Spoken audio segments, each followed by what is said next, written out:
Hi guys, today I have a game for you in my Tier 10 German cruiser, the Hindenburg, or also known as Battleship Hindenburg, which is where I got the title from.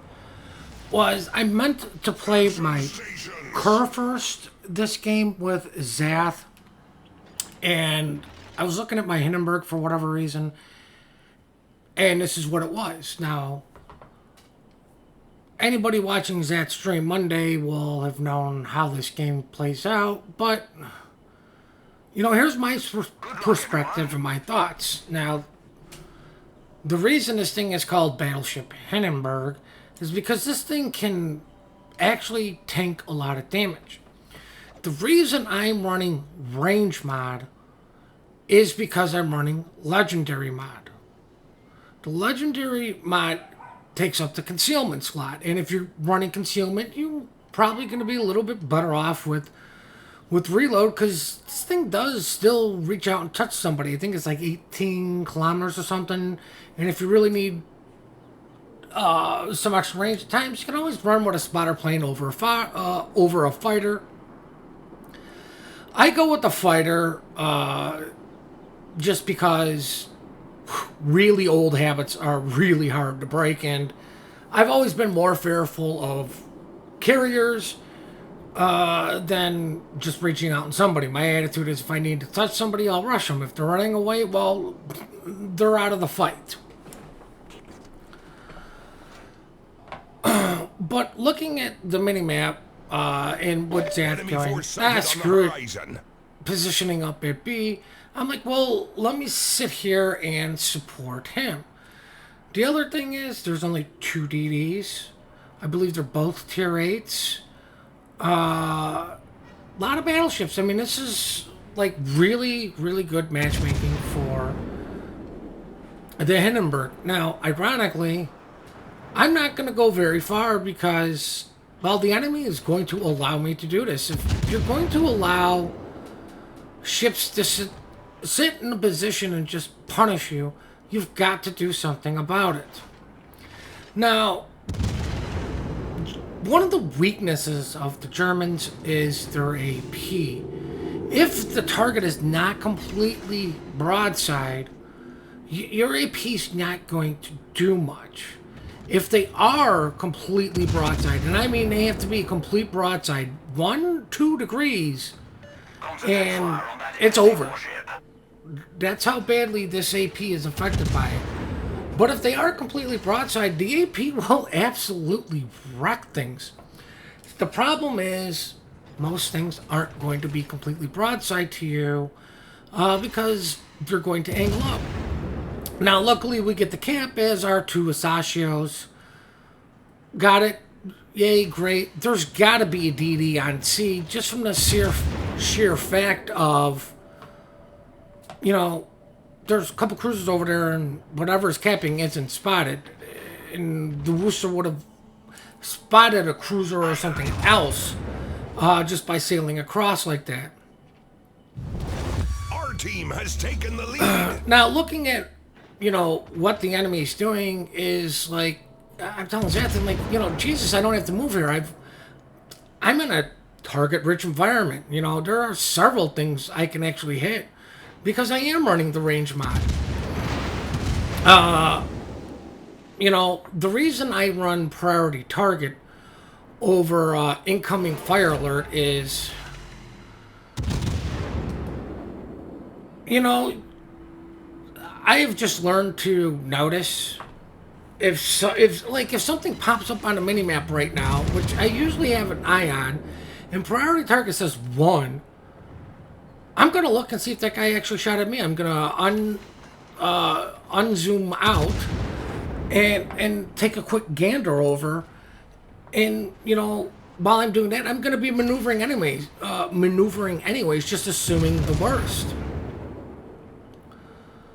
But the enemy Leningrad or Lenin got a huge set of, hold my beer, I'm going in, guys.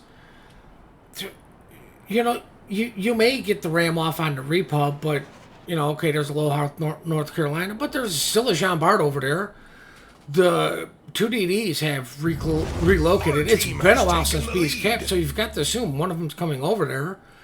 The only major threat right now to A is actually an Ibuki who, you know, may or may not kill two. Let's just say worst case scenario still kills two ships.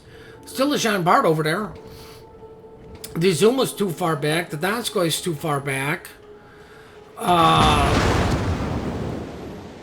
The biggest threat to me, ironically, right now is the Moskva that's on the ACAP. But you know what? I'm turning out. I knew he had AP loaded, but you know what?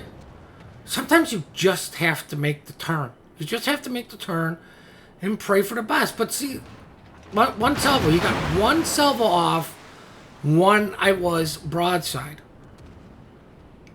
Now, what I'm going to do, because, the Azuma is abandoning A. Two Wasashios, a Repub, a North Carolina, and a Jean Bart versus an Ibuki. I don't see this ending well for the Ibuki. I noticed the Azuma's, doing Azuma type like stuff, staying at range, shooting at, getting bow in.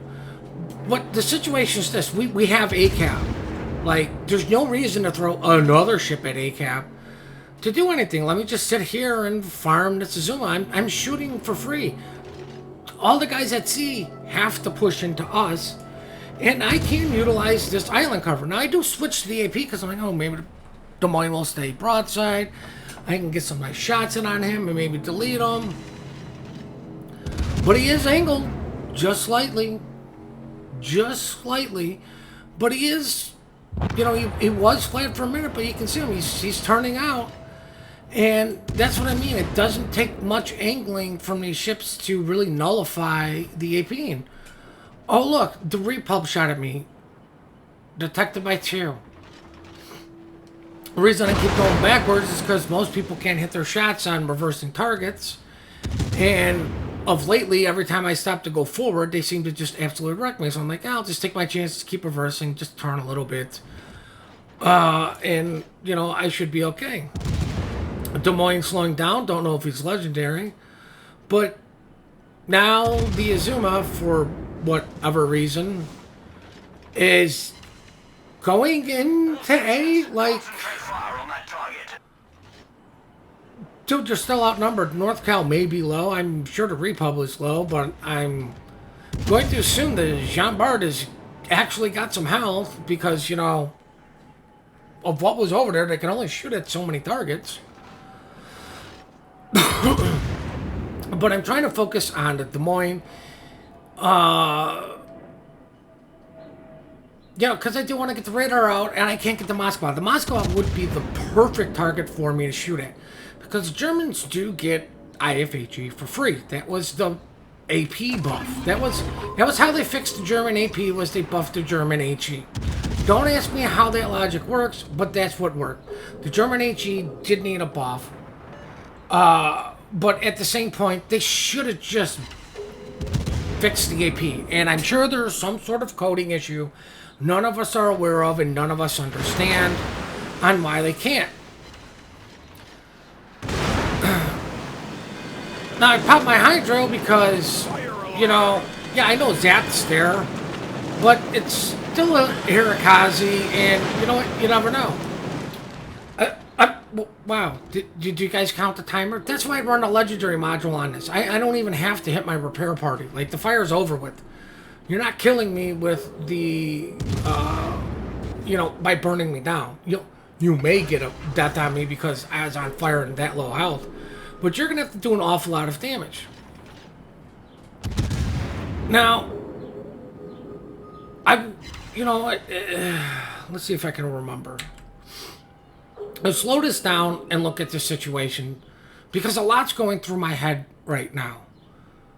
Okay, there is a Hirakazi behind an island. At the time, I didn't know if he was running smoke or torp reload. I just assumed smoke, but at the same point, his positioning, there's too many ships for a smoke to be effective, considering he could just be radared. And if you're gonna smoke, you're gonna try to make a move, and it just turns into a mind game. But After this game, we found out that this was a viewer of Zath, and he was running Torp Reload. But here's the situation. There's a Des Moines, there's a Moskva on the northern side of the island. We have the Repub sitting there, which is low health. Zath, 3/4 health. And an Anastasio coming in. All going at the top side of the angle. Once again, there's not a good reason for me to go to the fucking top side, to back all the way up. The other thing is, those guys are going to force him out. So if I maintain this position, even if I go a little bit too far forward and just reverse, and if I maintain this position, I'm going to have shots on that guy while they push him out, while he's not going to be able to torp me. Just look at that little gap in there. He's going to have to send torpedoes through just to get me. And, I mean, just draw a straight line. Boom. All I got to do is move forward a little bit, and his torps are going to miss me because the islands are going to eat most of the torps if he does send them. In order for him to even torp me, he's going to have to back up a little bit too far away from the island cover. You saw I was getting shots in on him while the island was still eating some. I was still getting a couple shots in on him. So in order for him to even torp me, he has to back up pretty much to where he's fully exposed. Or pull forward. I can't remember which way he's facing, but he's still going to have to pull to where he's completely exposed. If he keeps backing up, he's backing up into 3 ships. He pulls forward, he pushes up into me. Now, the reason it's paused here is because that's going through my head. I'm watching the Moscow, I'm watching the Des Moines, I'm watching what those guys are doing, but I'm always looking at the minimap because if I see that little red triangle pop up, I know what to do. Now, I don't have to explain all of this to Zath because Zath can see the same thing. And the other thing is, we've played long enough to understand, good decisions are little nuances. Like, this, let's just take the Des Moines, let's just take everything out and just say it's Zath to me versus this DD. This DD is now in a 2v1. If we both come from the top, it's really not a 2v1 anymore because we're both at the same place, and all he's got to do is play Ring Around the Rosie with us around the island, but because we're in 2 different locations, it's a 2v1. He can only do, one thing at a time. He can either only torp Zath, or he can torp Zath, then torp me and shoot, but he still has to wait, while we're doing our maneuvering and stuff. So all that's going on through my mind, and, shells are getting over, his engine's out. Okay, so he is nose in. I mean, you can see the island is eating some of my shells, but I'm still getting hits on this guy. He's got nowhere to go. He's as good as dead, and he's burning. When you're in a situation like that,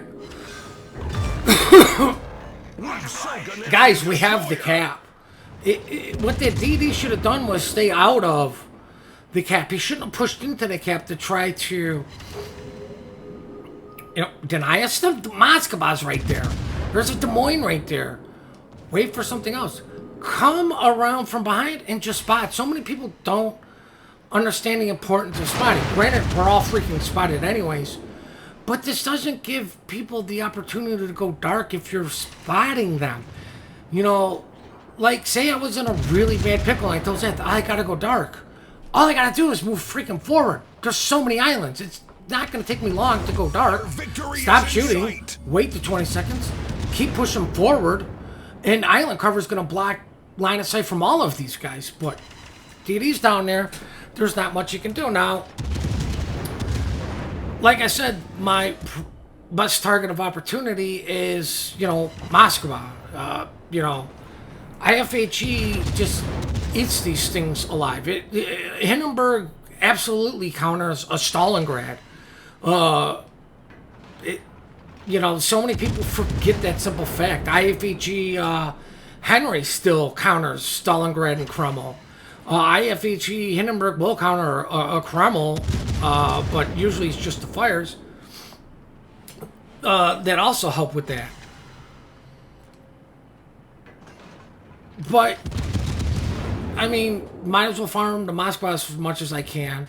But, you can see, nobody really really tried to punish me at all. I've only got... Let's be generous and round up to 500,000 potential damage, which is 500,000 shots that freaking missed, right? Like, potential damage is not tank damage, guys. Tank damage is completely different. Tank damage is stuff you actually took. This is stuff that they missed. Enemy battleship sunk. Now, the Donskoy is on the other side of the planet. I'm reversing. What do you think the chances are I'm going to get anywhere near him? And then I accidentally shoot Lord Zath. Accidentally, guys. Remember, accidentally. But if you can get in good, powerful positions and the enemy's not punishing you, there's no reason to move. Like, can somebody explain to me where I could have moved or should have moved better? Situation at A was well taken care of. C would have been a freaking death trap, even though I may have been able to kite them out, but I mean, what do you gain by potentially dying for no reason other than kiting? You know, overwhelming forces. I was in a good position to deal with C anyways when they came out to come to try to take B. Now, I do hope you guys enjoyed this replay. I do hope you take something away from this. I do hope you did learn something.